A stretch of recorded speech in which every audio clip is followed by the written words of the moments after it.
it's forced me to live in the moment in a way that I've sort of understood was valuable, with mindfulness and all those sorts of things, but I hadn't managed to make myself believe.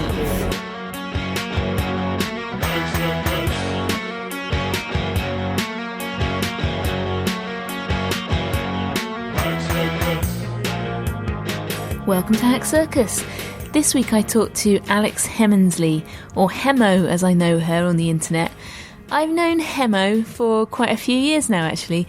I think we first met on the internet through mutual friends. Probably she suggested in this episode on Twitter, that seems quite likely. And she's just done so many interesting things over the years since I've known her. So I thought she'd make a really good inspirational guest for this show. And there's kind of a meta layer of inspiration too, because she's writing with and for a very inspiring lady who's in the news at the moment for her two sporting legend sons. So we hear about that and about some of the adventures that Hemo's had herself, because she's quite extraordinarily accomplished. She's a published author. She sets herself challenges every year, often to do these sporting related things, having never really been sporty growing up. And she's just incredibly funny, really witty, really clever. It's a real treat to spend time with. So again, I should thank you, the listener, really, for giving me an excuse to have a catch-up with these people that I find so interesting and whose company I really enjoy. If you've enjoyed this episode, please give us a quick star rating on iTunes, because that's the thing that makes a difference when it comes to getting sponsors and things like that. We'll get more. If we get featured on iTunes, then we can get more listeners, which will help us to leverage better sponsorship and stuff like that. And then I can carry on doing it, because these episodes take an enormous amount of time to put together. I'll be back on Monday with the usual Creativity Clinic episode, and on Thursday for another interview. In the meantime, Alex Heminsley.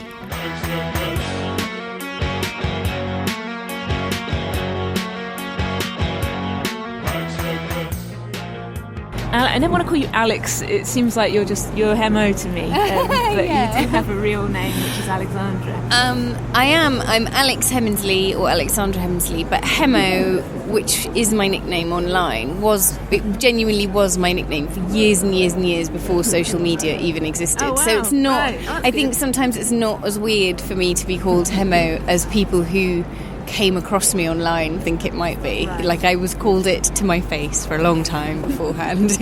So I don't know where I first came across you. It must have been online at some point. I don't remember. We seem to know a lot of the same people somehow. Yeah, I think it was the early days of Twitter, when everyone just talked about interesting ideas and how people were connected instead of how they were different and wrong, and how it's gone these days. Like you say, I feel like there's just been this decline of creative stuff, which is really an extreme and not completely right perspective on it. But I do feel like when you first went online in the late 90s or whatever, you would build your entire website from scratch and just do it in the most creative, mad way you could, and then you would get on Twitter and everyone would be using Twitter in an innovative way and making up their own sort of fun stuff to do with it. And I remember talking to you actually years ago about like hashtag games and things like that, and that was really good fun. And I used to post all the time about nail polish, just because I'd never kind of come across anyone else who loved nail polish as much as me. Yeah. And then suddenly all kinds of other people were like, oh yeah, look what I bought. But you can't find those people without unless you like just hang outside of nail salons all the time. I think people are really afraid of saying the wrong thing in a way that they weren't. I think I've never did that thing of downloading that whole Excel spreadsheet of your old previous things, and I imagine there are all kinds of things now that if someone with a horrible vendetta found things I'd said 7 years ago, there'd probably be all kinds of politically incorrect things said out of ignorance or sort of lack of information or whatever. And now I think people won't ask questions in case the implication is that the motive is hate in their heart, rather than, can you just explain this thing to me? Does anyone have an emotional experience of this? Whereas now if you ask that, it would be like, oh, I can't believe you don't already know all the intersectional politics of this already. It's just like, I used to ask questions the whole time on Twitter, and now I really rarely do. But it's interesting. I suppose. But I answer stuff. People maybe ask me things more, so I don't know. But the nail polish thing that you just brought up, I'm so glad you mentioned it. And also because I've been away for 4 days, my nails have been chipping, and I always feel self-conscious about my nails when I meet you, because you're so glamorous and beautiful and so good at nail polish and everything. Can I see your nails? Are they in the... Oh, they're lovely. Yeah, I bought some new colour that's like a weird... It's called pink rubber, and it's like... It does look kind of rubbery when it's on. But it's been a fallow period for me with nail polish because of swimming. It just peels off, and so I used to be painting my nails the whole time, and now I've become increasingly less bothered by it. Very special occasions only. You are like an interesting combination of very sort of sporty and sort of outdoorsy and driven in that way, and then very kind of refined and glamorous at the same time, which is really appealing, I think. Have you always been like that? No, well, I was never sporty at all until Running Like a Girl. I mean, I just was... Was your first book or your last book? It was. It wasn't my first book because I'd ghostwritten loads, and I wrote one about 10 years ago about heartache, which didn't really sell. It didn't really catch anybody's imagination, I don't think. But yeah, Running Like a Girl was a really big deal for me, not just because it kind of changed my career, but it was the sort of process that I underwent before I even had the book deal to write it, let alone before it was published, was really profound, just to discover that you don't have to be good at sport to be sporty. It's still completely valid. And I just thought, because I would never in a team at school that went away to matches at special sports halls, or because I didn't run fast and things like that sport was closed to me. And so I just stayed away. I was like, well, I'm not one of those girls. I'll sit down here with my, white wine spritzer and my fags and paint my nails. And it was that sort of impression that had been given to me that it was a door that was closed that then reinforced kind of behaviours in me for 10 years or something. And then when I did dip my toe in the water and everybody didn't laugh and have hysterics, and that I discovered that there was huge value in trying to run a marathon and still doing it quite slowly, but wildly excelling your own expectations of yourself, that I kind of let myself be called sporty. It was really exciting. It was like someone had just opened this door to a whole different room, and you were like, oh my God, I'm allowed in my trainers and my Lycra, thanks very much. But people didn't talk about sport for women in the same way that they do now, probably about 6 or 7 years ago. Running books they were either about endurance, they were very masculine, they were like, day 6 and he was trekking across the desert and 4 toenails had fallen off, and it was the furthest and the darkest. Or they were 50 brilliant ways to get trim for the beach. There was no sense that an emotional narrative or any sense of connection with your body that wasn't related to slimming or winning was of any value to women. And it was in the early days of Twitter, and I was reviewing books, and I was on the radio a lot, and people would often tweet me when I was starting to run and I was really visibly enjoying it and say, what can I read? I want to run. And it was literally that thing that you get told your whole life, write the thing you want to read. And there was nothing that I could in good conscience recommend anyone, like a woman my age, that wouldn't really either really depress me or really depress them. So I had to write it. That in itself is kind of inspiring, that you've just gone, there needs to be a thing. I don't know how hard it's going to be. I'm just going to fucking make it because it needs to exist. Do you feel like you have a challenge mentality or something, that you sort of go, I'm going to make this thing about this subject, and in order to do that, I'm going to force myself to get good at it in this amount of time, and that's very motivating? Yeah, definitely. I did a lot of the running Like a Girl was done long before I'd had the idea to write the book. It was before I'd moved to Brighton when I did the first London Marathon, and I never even dared to think about writing a running book. It was probably about 3 years before I thought. But then once I knew I wanted to write the book, I did feel like, well, I have to do 5 marathons. That's like a round number, and I want to go and do a women's marathon, and definitely. And then with the swimming, I thought I could swim a lot better than I could. I just could do normal breaststroke, and I thought, well, I was quite gung-ho about it and thought, well, I can do that and I can do marathons. Like, how hard is proper front crawl in the sea going to be? And then I found out it was really, really hard, and I had a massive panic attack the first time I went in the sea properly. And it took pretty much a year for me to be able to swim in the sea again. And I'd thought at that point, because I think marathon is so it's distance, and running is, again, there's this perspective that 10k around your park on a Saturday is somehow just for part-time losers, whereas you have to be training for a marathon or an ultra, or do it in a forest or something. So I thought initially, when I was doing the swimming book, that I'd have to find a comparable challenge, and I was still finding them. And then I sort of realised actually I wanted to write a bit differently this time, and write more about the experience of what you're doing rather than how far you can push it. Because people were starting to say to me, as time passed and Running Like a Girl did well and it was published in different countries, and people would get in touch with me like several times a week, I was always so sort of surprised and depressed, because people would contact me and say, oh, I probably only run maybe 3 times a week, sometimes not even that. Do you think that's enough for me to be able to call myself a runner?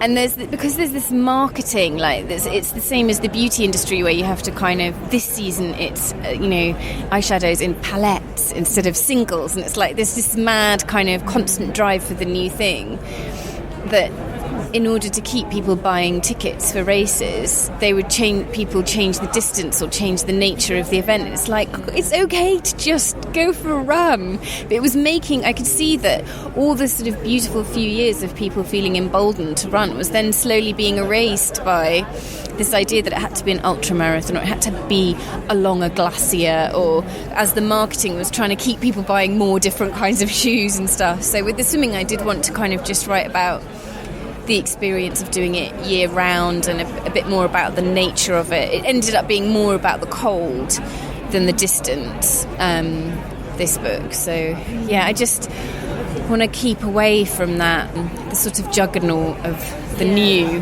It's not how people work. People can you can fall out of love with a sport for 3-4 months and come back to it. Doesn't matter. It's not going to kill you. But marketing and new shoes and all of that would never have you believe that.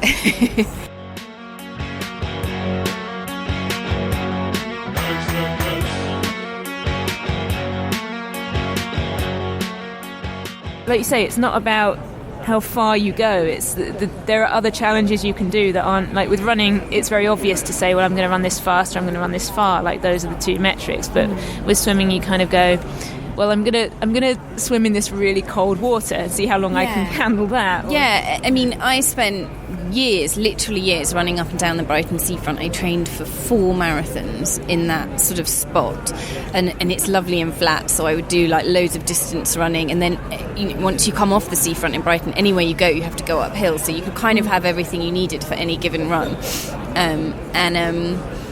And it never occurred to me how different the sea... I mean, I would look at it and I would think, oh, the sea looks pretty today, the sea looks green today, the sea smells fishy today. But then now I see it as a swimmer, the difference, you can sometimes see there's a really strong tide even though it looks flat. And then sometimes you can see like the pull, and you can see like someone on a paddleboard moving really fast and think, oh, that looks scary. It looks so inviting, but I can see how quickly they're going. And then other times you'll just see it's just white foam and it's terrifying. And so it's forced me to live in the moment in a way that I've sort of understood was valuable, with mindfulness and all those sorts of things, but I hadn't managed to make myself believe.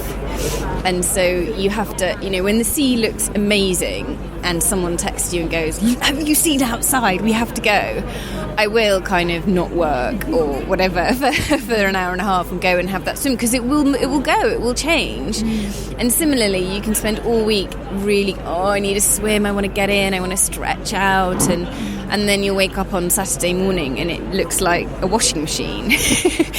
When you're in the water, you can't start panicking, because the first thing that panic does is to affect your breathing. So your instinct physiologically is to hold breath in, which then makes your chest into like a big air bubble, which then makes your legs sink down, which makes swimming much harder. So it forces you. It's a physiological requirement of staying alive is to not panic when you're in the sea, and so it kind of inflicts upon you what are things that mindfulness sort of gently suggests you might like to try, or having a bath with some lavender. It seems, but when there's something really brutal about the sea, it's like you're just going to drown if you can't keep your breathing steady and keep going. Like, you have to be relaxed now. There's no option. Have you been scared apart from that first panic attack? Have you ever had any scary riptides or whatever they're called? Don't get so many riptides in Brighton, but I have had a couple of times where the current has it happened to me and a friend, actually. We went, there was like a new spinning studio opened in Brighton, and we were like, oh my God, let's go, Brighton's getting really cool, let's try it out. And we went and completely exhausted ourselves, and then saw that the sea was really flat, and it was one of those lovely days where it's just overcast, so the sea just sort of melts away. You can't quite, there's not really a definite horizon, and it was completely flat. And when there's that kind of overcast sky, it does something funny to the sound as well. When you go down onto the pebbles, it does feel, it's like you're sort of inside of Tupperware or something. It makes a funny echo. And we went to get in to cool off because we were like absolutely destroyed by this ridiculous over-enthusiasm for the one spinning class we went to. And there was a lifeguard there. It was in the summer, and he said, "Oh, there's quite a strong current." And we were like, "No, we swim year round. It's fine." And we got in, and my friend Katie, who I was swimming with, is much, much stronger swimmer than me. And I started swimming, and I looked up, and we talked. We were going to go round some buoys in a square, and I could see that she was completely off. She was going diagonally compared to where she was wanting to go, and it freaked me out so much because I knew how much stronger she was than me. And in that time, it took me to look up and notice that I moved even further away from where all our stuff was on the beach. And I just had to swim. I completely lost my nerve. I was like, I'm not going even any deeper. I'd probably been in the water for maybe 5 minutes. And I swam back. I was too scared to not even face the shore because I didn't want to see how far I'd drifted. So I was swimming side stroke, and it took me 15-20 minutes to get back. And the sea was like a pancake. It looked like a bath, and it was just so vicious, and it was really scary. If I'd gone further out, I would have had to ask for help or something. It was only because I saw when I was barely 100 metres in. And so things like that was like 3 months ago. So it does still take you by surprise. And then other times you can go in and it's really rocky and splashy, and it just feels fun. You just feel like you're in a leisure centre in 1990. The wave machine on, yeah. And sometimes you'll see fish and you'll be like, oh, cool, hi fish. And then it'll be another mood, another morning, another, I don't know what, part of your cycle or whatever, and you'll see a fish and you'll be like, oh my God, I forgot I wasn't in a pool. Oh God, what else is there? Yeah. And it is just completely, you just don't know. And I really love that. I love that you have a different swim every single time. I love it. Yeah, because the sea is the one thing that is never the same, isn't it? It's in everything. Well, it's kind of both. There's something, it's never ever the same, but the tides will always happen. Yeah. So you can look at the sea in despair and go, oh, I just so wanted to swim. And you'll know that if you come back in 6 hours, it will go out or it will come in. There's something so reassuring about it. The inevitability of the tide is just, and the fact that you can stare at it there and know that there's someone else on a beach in Sweden or Africa looking at their beach thinking, oh bloody hell. And then they'll be the ones going, oh look at it, it's perfect, the next time you're furious. So I love that. I really, really love that.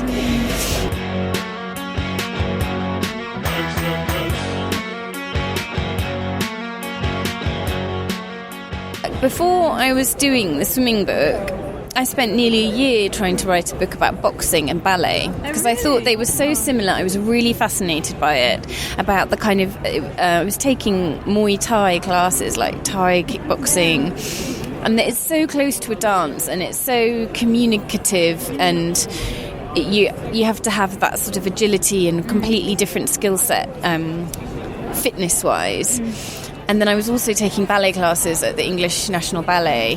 And I was so interested by the kind of brutality of ballet and the bleeding feet and the sort of grit and just the sort of glazed smile that dancers have while they're doing these impossible things with their bodies but making it look so utterly graceful, and how boxing's sort of the opposite. You're sort of psyching someone out and making out that you're so tough when actually all you're doing is like bouncing up and down on your toes. Yes. And it was so, they seemed so similar, and they just seemed to be so tied up in like approaches to gender and how different genders approach different sports and things like that. And I was convinced that this is going to be my amazing next book. And I spent nearly a year doing classes of both, and I was still a terrible dancer I wasn't enjoying it, because to me, I realised that it's great, I love ballet, I think it's amazing, and I'm really glad that I understand it better for having tried to do it. But I would rather dance at a wedding and lose my mind and not care what I look like, and that for me is what I get out of dance, unless I'm watching it. And the boxing, I couldn't get that, I couldn't muster any combative spirit. I just was, all I kept thinking was, I'm pretty sure I'll do better in this fight if I go, look, should we just go for a drink? Let me put my point of view across and I will listen to yours. If you don't speak my language, I'll draw some pictures. President of the USA.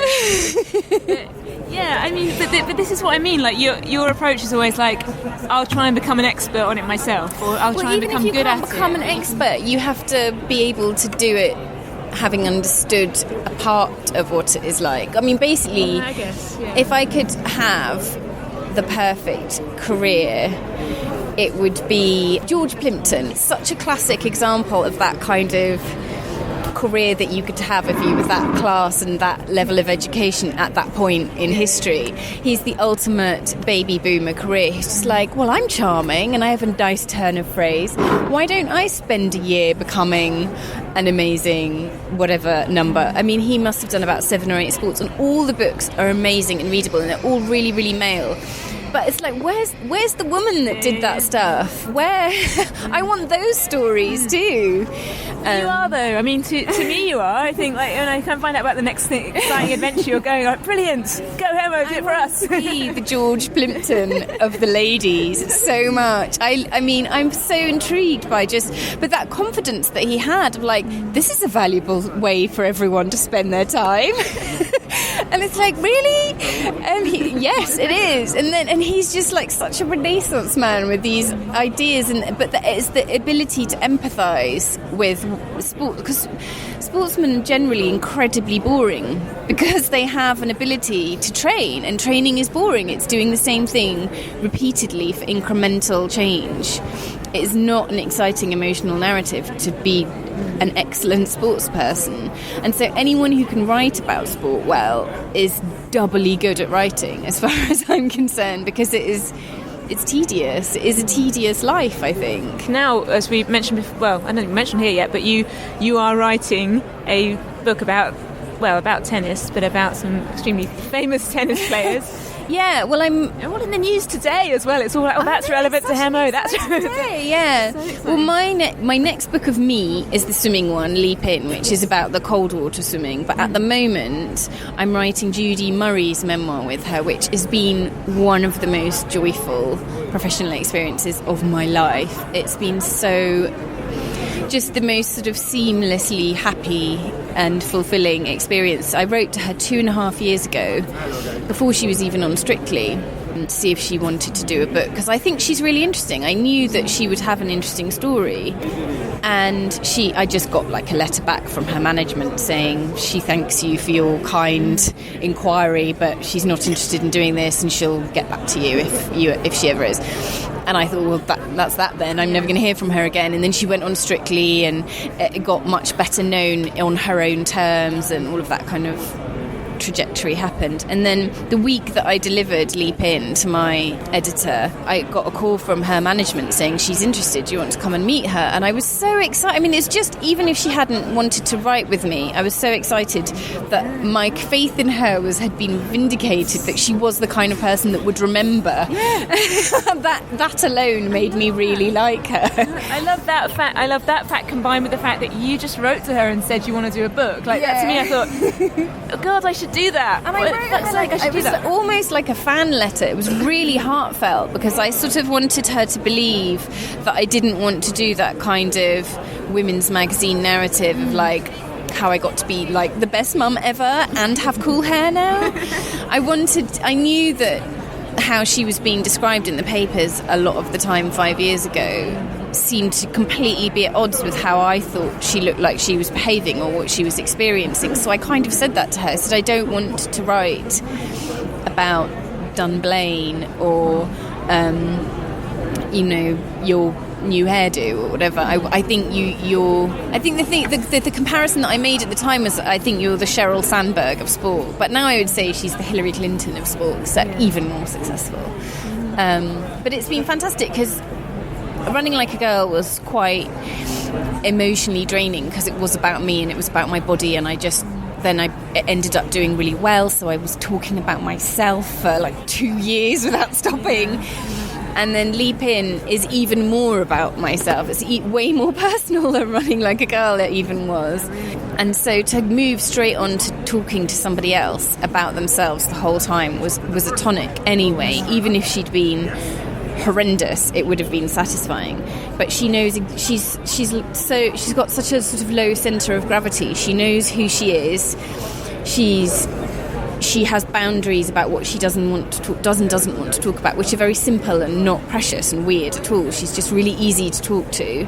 She's sort of confident. She's been through really difficult times and come out of them and become stronger because of them, and is now happy to talk about them. And so instead of like dragging this out of her, it's been just heaven talking to her. And there's really, really amazing, moving stuff that she's told me. It was like one of the most satisfying professional days ever was when I sort of made her get a tear in her eye when I was interviewing her. We were in the National Theatre bar, and I was like, oh no, what do I do? Is this good? Is it bad? So yeah, yesterday when Andy won and was number one for Christmas and my deadline is like 3 weeks away, I was like, this is amazing. This is what it must be like to be an amazing novelist when you suddenly think of a brilliant ending for your book. And I haven't done anything. I haven't lifted a tennis racket up in the whole of 2016, and I still get to write this book. It's so great. She has a very interesting set of experiences which have almost uniquely been in male environments. So you know that almost all sports reporters, especially in tennis, are male, and the cameramen all on courtside are. So the coverage of her at Wimbledon it's always, over the years, been a photograph taken by a man through a sort of male gaze of how a mother should be behaving at a match, which has then been put into a paper chosen by a male sports editor, written about by a bloke. And so she I think for a long time there was a sort of very, very narrow tranche of her personality or sense of individuality which was able to be seen, and she wanted to be a good mother, and she was a coach. She was the Scottish national coach for 10 years. So she wasn't there always just as she was there with Fed Cup often, who she was the captain of for many years as well. So sometimes she was there in a professional capacity being judged as a mother and vice versa. And so it's interesting. People have tried to hem her in for 15, 20 years with limited success. As we can now see, she has overcome.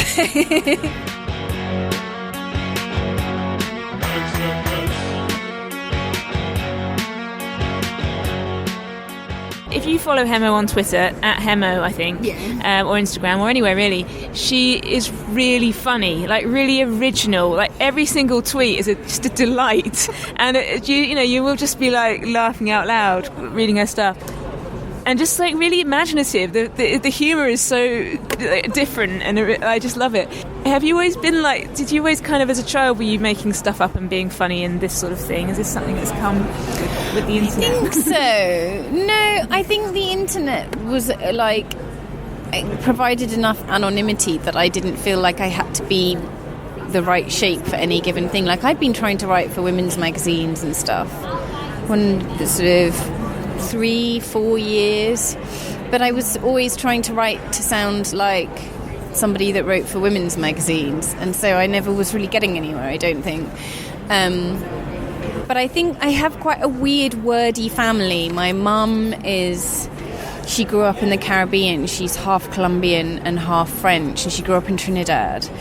And my sister and my dad are dyslexic, so they frequently invent words that are of no real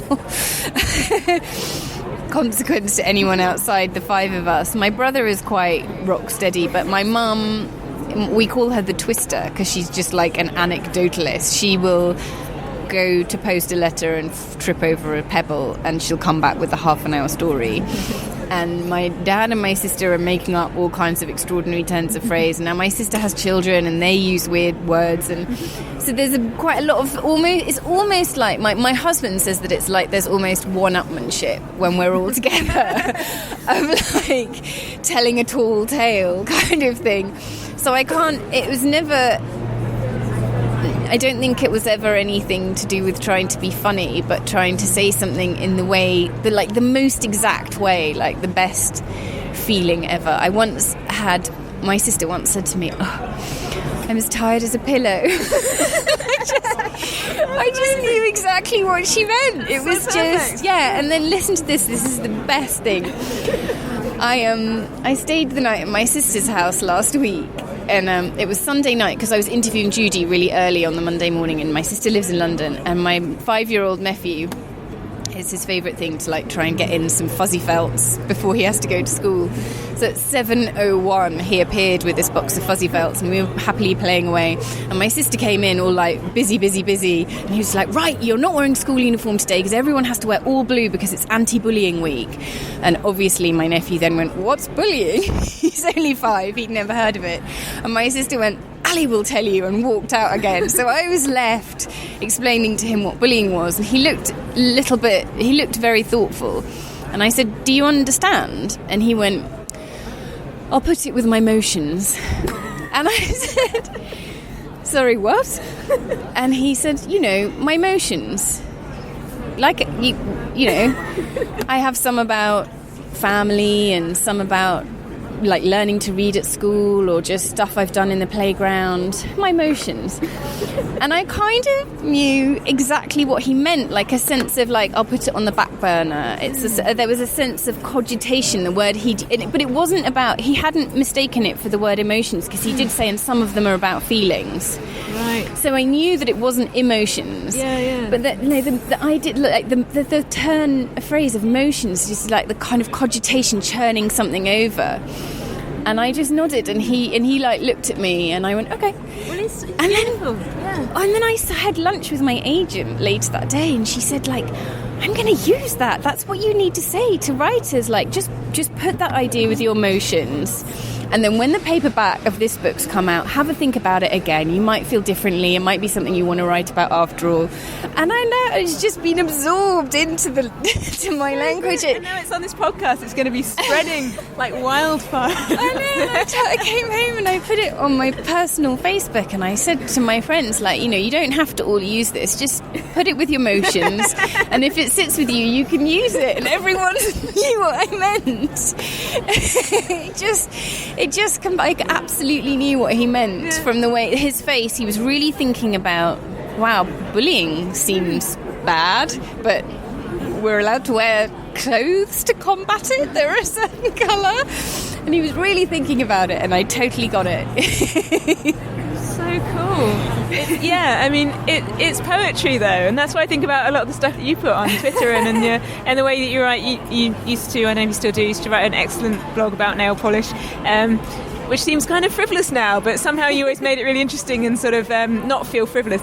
But Yeah, and always that's like poetry coming through, of that, you know, sometimes things aren't expressed in the right way by our language, and that putting with our emotions thing sounds like a translation of another language. Yes, it does. It sounds like it's a weird Scandinavian thing that they all do when they're drinking coffee or something. Yeah. And you can't exactly translate it, but if you were to, it would be putting it with your emotions. I bet there's a whole load of stuff that children have that's their individual language like that. Yeah, definitely. I mean, I find talking to my nephew really interesting, because he's not got that thing of, he's not on Twitter knowing that some kind of campaign group's going to tell him he's doing it wrong if he asks a question. He's completely going with what he's got in this sort of universe of possibilities. I love it. And I think maybe your whole family has this like little portal into that child mind of like being able to do that. Yeah, we are all. I remember about 12 years ago, I was having a really hard time and everything. It was just before I started running, actually, and I was having just everything went a bit wrong all at the same time. And I went to go and have loads of counselling, and I remember one week just saying, "Oh my God, my family are just all so childlike." And the therapist said to me, "There's a really, really big difference between childish and childlike. And it's really important that adults know the difference between that." And I've always remembered that. It's completely different to having that sense of infinite possibility and enthusiasm that's childlike. And I think it's such an important difference. I'm so glad somebody said it to me in a formal environment where I was properly listening. And I didn't just, it was not like a lyric in a song I misheard or something.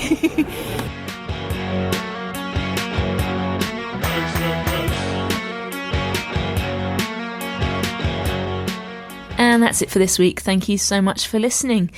I'll be back next week with Creativity Clinic on Monday and the usual Thursday episode. In the meantime, do get in touch on social media if you'd like to. And if you get a minute and you want to express your appreciation of the show, do a quick star rating on iTunes or whatever. We're always looking for sponsors for this show too, so get in touch if you have anything you'd like to advertise that you think would appeal to the listeners of Hack Circus. And I'll see you next week.